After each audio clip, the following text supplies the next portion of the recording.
School വിട്ട് വരുന്ന നമ്മുടെ മക്കൾക്കൊക്കെ കൊടുക്കാൻ പറ്റിയൊരു കിട്ടില്ലൻ റെസിപ്പി ആയിട്ടാണ് ഇന്ന് വന്നിട്ടുള്ളത്. നമ്മുടെ മക്കൾക്കൊക്കെ ഇത് ഒത്തിരി ഇഷ്ടപ്പെടും. അത്രയ്ക്കും ടേസ്റ്റാണ് കേട്ടോ, പറയാതിരിക്കാൻ വയ്യ. ഈ ഒരു റെസിപ്പി ഉണ്ടാക്കാനാണെങ്കിലും വളരെ എളുപ്പമാണ്. പഴവും ശർക്കരയും ഉണ്ടെങ്കിൽ നമുക്ക് ഇത് ഈസി ആയിട്ട് ഉണ്ടാക്കിയെടുക്കാവുന്നതേ ഉള്ളൂ. എൻ്റെ ചാനൽ ഇതുവരെ സബ്സ്ക്രൈബ് ചെയ്യാത്തവർ പ്ലീസ് ഒന്ന് സബ്സ്ക്രൈബ് ചെയ്തേക്കണേ. അടുത്ത് കാണുന്ന ബെല്ലൈക്കൺ അമർത്തി ഓൾ കൊടുക്കാനും മറക്കരുത്. ഞാനിടുന്ന വീഡിയോസ് എല്ലാം നോട്ടിഫിക്കേഷനായി നിങ്ങൾക്ക് വരുന്നതായിരിക്കും. എന്ന വീഡിയോയിലോട്ട് പോയാലോ? ഞാൻ സ്റ്റവിലേക്ക് ഒരു കടായി വെച്ചിട്ടുണ്ട്. അതിലേക്ക് 150 ഗ്രാമോളം ശർക്കര ഇട്ട് കൊടുക്കാം. ഞാനിവിടെ ഒരു അര കപ്പ് മാത്രമേ എടുക്കുന്നുള്ളൂ. ഇതിലേക്ക് 1 കപ്പ് വെള്ളവും ചേർത്ത് കൊടുക്കുന്നുണ്ട്. നിങ്ങൾ എടുക്കുന്ന ശർക്കരയുടെ അളവിനനുസരിച്ച് നമുക്ക് വെള്ളം ചേർത്ത് കൊടുക്കാം. അതിലേക്ക് ശർക്കരയൊക്കെ നന്നായിട്ട് മെൽറ്റായി വരുന്നത് വരെ നമുക്കിത് നന്നായിട്ട് കുറുക്കിയെടുക്കാം. ശർക്കര നന്നായിട്ടൊന്ന് കുറുകി കട്ടയൊക്കെ മാറി വന്നിട്ടുണ്ട്. ചില ശർക്കരകളിലൊക്കെ എന്തെങ്കിലുമൊക്കെ വേസ്റ്റ് കാണാറുണ്ട്. അപ്പോൾ അങ്ങനെ വേസ്റ്റുള്ള ശർക്കരയാണെങ്കിൽ നമുക്കൊന്ന് ഫിൽട്ടർ ചെയ്തെടുക്കാം. ഇനി ഈ ശർക്കര പാനീയത്തിലേക്ക് നമുക്ക് അവൽ ചേർത്ത് കൊടുക്കാം. 100 ഗ്രാമോളമാണ് അവൽ ചേർത്ത് കൊടുക്കുന്നത്. നിങ്ങൾ എത്രയാണോ ശർക്കര എടുക്കുന്നത് ആ ഒരു അളവിന് വേണം നമ്മൾ അവലും ചേർത്ത് കൊടുക്കേണ്ടത്. നമ്മൾ ചേർത്ത് കൊടുത്ത അവിലും ഈ ശർക്കര പാനീയത്തിൽ നന്നായിട്ടൊന്ന് വെന്ത് വരണം. അതുവരെ നമുക്ക് ഇതിനെ കുറുക്കിയെടുക്കാം. ഇതിലേക്ക് അല്പം ഏലക്ക കൂടി ചേർത്ത് കൊടുക്കുന്നുണ്ട്. എന്നിട്ട് നമുക്കൊന്നിതിനെ കുറുക്കിയെടുക്കാം. ഇതിപ്പോൾ ഏകദേശം നന്നായിട്ടൊന്ന് കുറുകി വന്നിട്ടുണ്ട്. അധികം കുറുകണ്ട, എങ്കിൽ ഇത് കട്ട പോലെ ആയി പോകാനുള്ള ചാൻസ് ഉണ്ട്. അടുത്തതായി ഒരു ബൗളിലേക്ക് 100 ml പാലെടുക്കുന്നുണ്ട്. ഈ പാലിലേക്ക് 1 ടേബിൾ സ്പൂൺ മൈദ കൂടി ചേർത്ത് കൊടുക്കാം. പഞ്ചസാര അത് 1 ടേബിൾ സ്പൂണോളം ചേർത്ത് കൊടുക്കുന്നുണ്ട്. ഒരല്പം ഉപ്പും ചേർത്ത് നമുക്കിതൊന്ന് മിക്സ് ചെയ്തെടുക്കാം. ഇതിപ്പോൾ അത്യാവശ്യം മിക്സ് ആയിട്ടുണ്ട്. ഇനി ഇതിലേക്ക് നമുക്ക് 1 മുട്ട കൂടി ചേർത്ത് ഒന്ന് ആ ഒരു മൈദയിൽ മിക്സായി വരുന്ന രീതിക്ക് മിക്സ് ചെയ്ത് കൊടുക്കാം.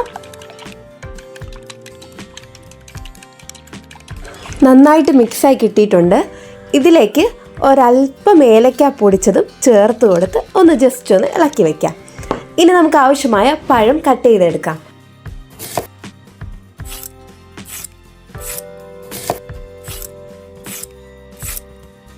മീഡിയം സൈസിലുള്ള 2 നേന്ത്രപ്പഴമാണ് ഞാനിവിടെ എടുത്തിട്ടുള്ളത്.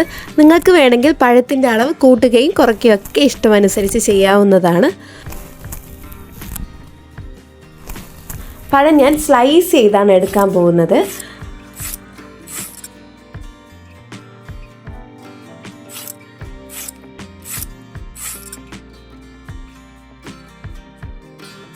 നേന്ത്രപ്പഴം ഞാൻ സ്ലൈസ് ചെയ്തെടുത്തിട്ടുണ്ട്. എനിക്കിപ്പോൾ ഇത്രേ ആവശ്യമുള്ളൂ, അതുകൊണ്ടാണ് കേട്ടോ ഇത്രയും എടുക്കുന്നത്. നിങ്ങൾക്ക് കൂട്ടിയെടുക്കാവുന്നതാണ്.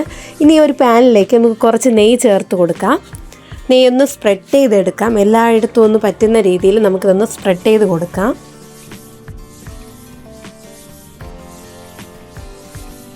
നേരത്തെ സ്ലൈസ് ചെയ്ത് വെച്ച ബനാന ചേർത്ത് ഒരല്പം കൂടി നെയ്യ് കൂടി ചേർത്ത് ഒന്ന് മൊരിച്ചെടുക്കാം. ഒന്ന് ജസ്റ്റ് ഒന്ന് മൊരിയുന്ന രീതിക്ക് മാത്രമേ നമുക്കിത് മൊരിച്ചെടുക്കാൻ പാടുള്ളൂ. സ്റ്റൗവിൻ്റെ ഫ്ലെയിം ഈ സമയം ലോ ഫ്ലെയിമിൽ വയ്ക്കുന്നതായിരിക്കും ഏറ്റവും നല്ലത്. കരിഞ്ഞു പോയാൽ അത് ഒന്നിനും കൊള്ളില്ലാതാകും. സോ അങ്ങനെ ചെയ്യാൻ മറക്കരുത് കേട്ടോ. നമ്മുടെ ബനാനയൊക്കെ നന്നായിട്ട് മൊരിഞ്ഞു വന്നിട്ടുണ്ട്. ഇനി ഒരു പ്ലേറ്റിലേക്ക് നമുക്കിത് മാറ്റാം.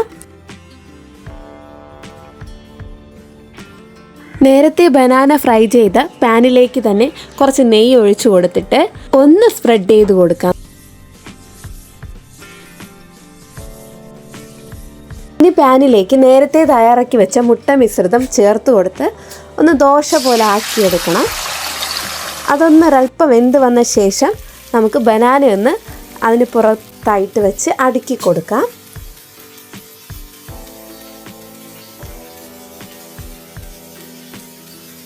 അവസാനമായി ഈ പഴത്തിൻ്റെ പുറത്തായിട്ട് നേരത്തെ തയ്യാറാക്കി വെച്ച നമ്മുടെ ശർക്കര, അവിൽ, ആ മിശ്രിതം ഒന്ന് നന്നായിട്ട് സ്പ്രെഡ് ചെയ്ത് കൊടുക്കാം.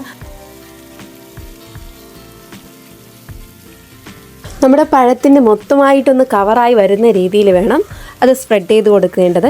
ശേഷം അതിന് പുറത്തായിട്ട് ഞാൻ കുറച്ച് നട്ട്സ് ചേർക്കുന്നുണ്ട്. ഈ സമയം അത്യാവശ്യം നന്നായിട്ട് വെന്ത് വന്നിട്ടുണ്ട്.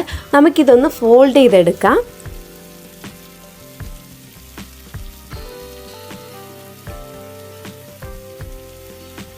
വളരെയധികം സ്വാദിഷ്ടമായ നമ്മുടെ ശർക്കര റെസിപ്പി റെഡിയായിരിക്കുന്നു. നമുക്കിതിനി സെർവ് ചെയ്യാവുന്നതാണ്.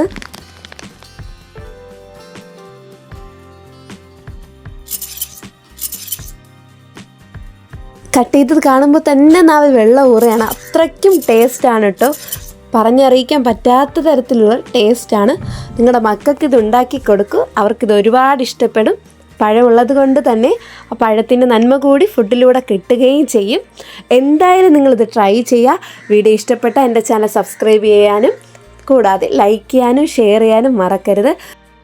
പുതിയൊരു റെസിപ്പിയുമായിട്ട് അടുത്ത വീഡിയോയിൽ കാണാം. എല്ലാവർക്കും ശുഭദിനം.